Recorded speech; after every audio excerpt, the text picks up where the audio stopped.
మెడ నిండా బంగారం కోడి పందాల బరిలో స్పెషల్ అట్రాక్షన్. కాకినాడ జిల్లాలో గోల్డెన్ మ్యాన్ గా సుపరిచితులు అయిన డేగల నాగేందర్ ఈసారి కూడా అత్యధిక పందాలు గెలుస్తానంటూ ధీమా వ్యక్తం చేస్తున్నారు. గతేడాది థార్ గెలుచుకున్న ఆయన ఈసారి ఇన్నోవా తనదేనని అంటున్నారు. ఆ డీటెయిల్స్ మా కాకినాడ ఐ న్యూస్ ప్రతినిధి రాజేష్ అందిస్తారు. కాకినాడ జిల్లా కాకినాడ రూరల్ నడకూదురులో కోడి పందాలు ఎంతో ఆనందోత్సవాల్లో అయితే జరిపే పరిస్థితి కనబడుతుంది. గత ఏడాది థార్ కార్తో గిఫ్ట్ పొంది ఈసారి ఖచ్చితంగా పందెం నాదే అంటున్న గోల్డ్ మ్యాన్ నాగేంద్ర మన వద్దన్నారు. వారిని తెలుసుకునే ప్రయత్నం కూడా చేద్దాం. సార్ చెప్పండి, అంటే గతంలో చూసాం, అంటే గత పెట్టిన థార్ ఎవరు కొడతారు, ఇన్ని పందాలు ఎవరు చేస్తారని చాలామంది ఎదురు చూశారు. ఆ గిఫ్ట్ మీరు పట్టుకెళ్ళదు.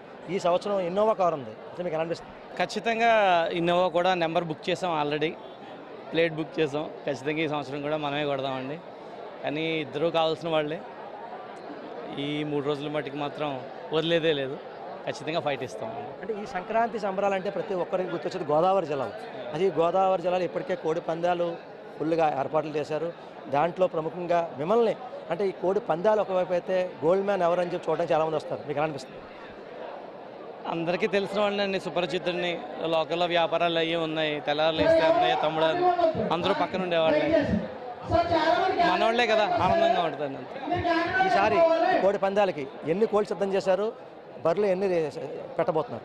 రోజుకి 9 పడతాయండి మన సైడ్ నుంచి. 27 కోళ్ళు అయితే మనం పందాలు వేయాల్సి వస్తుంది. మొత్తం ఒక 50 కోట్లు రెడీ చేసుకున్నాం. చూసాం కదా, అంటే గత సంవత్సరం చూసుకుంటే థార్ కార్ నాకే దక్కింది. కానీ ఈ సంవత్సరం కూడా పందెందారులు చాలామంది ఆశాభావాలు ఉంటారు. అయినప్పటికీ ఇన్నోవా కార్ ఖచ్చితంగా నాకే వస్తాను ఆశాభావంతో కూడా ఇప్పటికే ఇన్నోవా కార్ ప్లేట్ కూడా బుక్ చేశానని చెప్పి ఎవరైతే గోల్డ్ మ్యాన్ నాగేంద్ర చెప్పే పరిస్థితి కనబడుతుంది. ఇదే కూడా తాజా పరిస్థితి. కెమెరా పర్సన్ సతీష్తో రాజేష్, ఐ న్యూస్, కాకినాడ జిల్లా, కాకినాడ రోడ్ నుంచి.